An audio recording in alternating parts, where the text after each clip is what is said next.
Cunted on Good Friday. A love letter to the most beautiful word in the English language. By Dunt. Everything is quiet outside. There's no one up. Everyone else is enjoying their rare opportunity for a lie-in. A long, aimless Easter weekend stretches before us, and I am sat here, in the dark, hungover, thinking about the word cunt. The beauty of it lies in its economy. It packs so much in.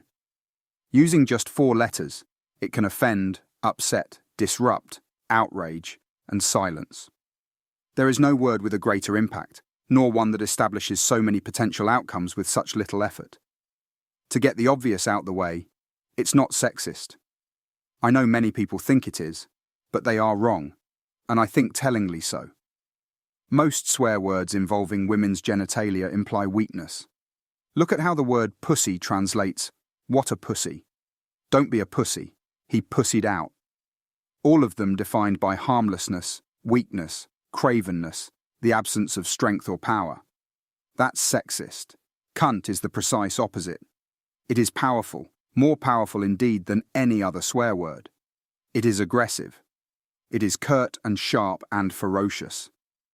It's extremely revealing that the powerful word for female genitalia is the one that society has decided is the height of offensiveness, whereas the weak word for female genitalia is much more widely tolerated.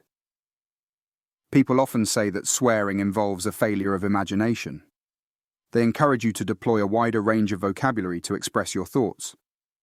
This is to misunderstand swearing at its most basic level. Its purpose is not designation, but effect. It is about psychology more than specificity.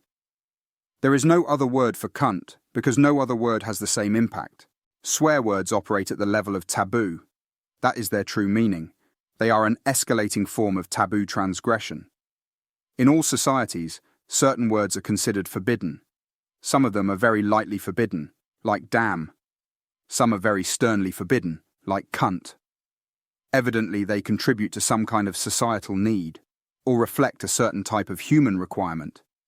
No matter how used to swearing we are, the sound of these words triggers our sense of taboo. We know a transgression is taking place.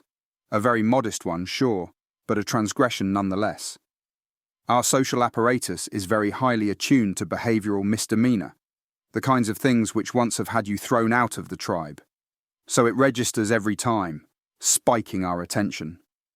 The taboo trigger is one of the most powerful forms of language, because it is not strictly operating at the level of intellect, but right down there in the amygdalian chimp mind.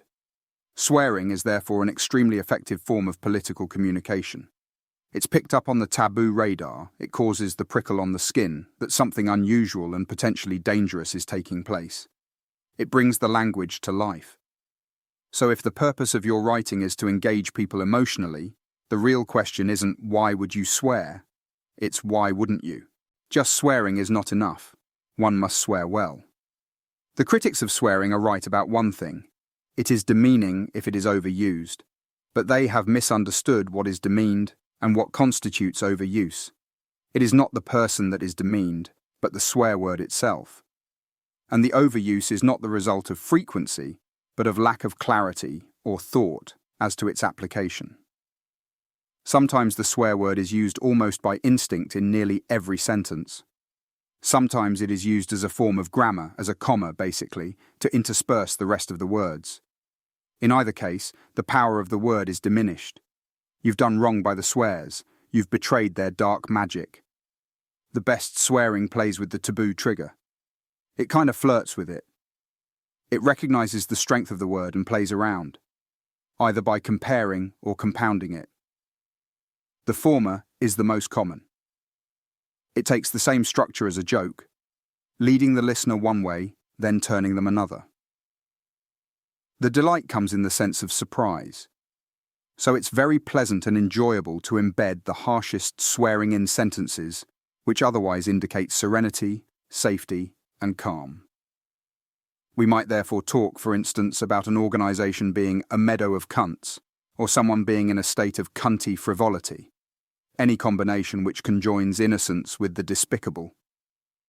Compounding taboo is less common. This is where you get joy from stacking offence on top of itself.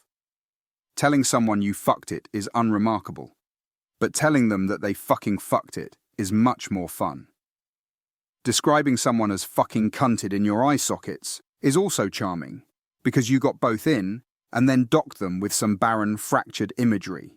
Does the word cunt really need the word fuck in front of it to secure its potential? Absolutely not. But it is enjoyable to stack them upon one another, to see how high you can make this tower of filth before it falls in on itself. But notice again that the real purpose is surprise. Placing an offensive word next to an offensive word is just as startling as placing it next to a gentle one. We assumed that whatever the swear word needed to accomplish was done, and therefore dropped our taboo guard, but then, bam, another one came along. So in this sense, meadows and fucks share the same function. They aim to confound. Swearing has another meaning too, which feels counterintuitive. It is a form of intimacy. People try to avoid social taboos, so even the most congenital swearer avoids doing it at church or children's parties. Instead, we restrict it to our friends. Generally speaking, the stronger the friendship, the worse the language. That's the case in school, when you use it in the playground but know that you can't in the classroom, and it remains the case in adulthood. I only really know I'm friends with someone once they've called me a cunt. It is, in this country at least, an expression of love, a formal declaration of affection. This fact probably indicates something quite messed up about us, a pathological aversion to sincerity, but that's a subject for another day. Given this intimacy function, swearing in journalism, therefore, has a kind of egalitarian impulse in it, an active attempt to undermine the top-down style of newspaper opinion writing and bring it back to a more level footing. This was one of the most striking impacts when blogs first emerged. Until then, newspaper columnists had their words printed and sent out to the world. There was no back and forth with the audience, except for the letters page, which was itself judiciously curated by an editor. Blogs changed all that. Suddenly, the relationship between writer and reader became much more equal. People could comment underneath and eventually direct their views to the author on social media. It encouraged a more relaxed conversational style, a kind of levelling, a to and fro. My career started in digital journalism. I much prefer the equal footing it offers to the print pulpit. Even now, when people ask what I do, I tell them I'm a blogger. I believe in the form. Newsletters feel like the natural continuation of that. And in that space, you find yourself using swear words quite naturally, because you are replicating, in a journalistic way, the expression of kinship with the audience, the designation of the informal group. You're basically saying, it's all right, we're away from the teachers. My single favourite moment of swearing comes at the end of The Angel's Share, Ken Loach's Scottish whiskey heist film. Everyone's having a rough old time of it because it's a Loach film, and one of them, a woman called Mo, is basically a kleptomaniac. The film ends with the lead character saying goodbye to her. He embraces her, smiles and says, "I'll check my pockets, you wee cunt." And that's it. The great moment of warmth and resolution which the film culminates in. There's no other way it could have been put. A moment of genuine intimacy and friendship, expressed in the only way it could be, or that it would be. The BBFC restricted the filmmakers to 7 cunts for a 15 certificate, only 2 of which could be aggressive cunts. It's like watching an ant try to understand Picasso. Odds and sods. How Westminster Works and Why It Doesn't, my latest book, came out in paperback yesterday.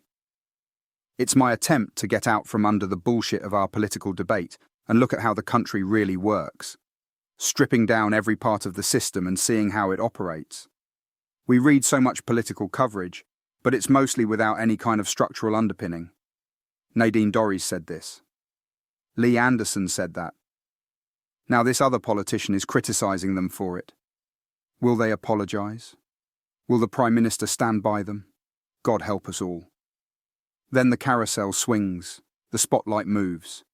Some other row erupts. The press move on, a ferocious pack hunt, roaming widely, suddenly sticking their noses in the air once they catch a scent, then moving on quickly once it's gone. All noise, all the time, but no underlying sense of how anything actually functions or why it's falling apart. The book is meant to fix that. It looks at everything in turn, from candidate selection to ministerial life, the Commons backbenches to halls of Downing Street. It lays out exactly how things work in practice. How do we select candidates? Why do we ignore 2/3 of the votes? What is a special advisor? How are backbench MPs silenced during the passage of legislation? How does the whip's office work? What is it like to be a minister? Why are civil servants often even more ignorant of the policy area they work in than the politicians they serve? How does the Treasury bully other departments into compliance? Why has British political journalism gone into terminal decline? And why do the two main parties have more that unites than divides them? This should be the only book you'll ever need to understand Westminster. An antidote to bullshit. A guide to the concealed reality of the system we live within. If you buy it, my life will marginally improve.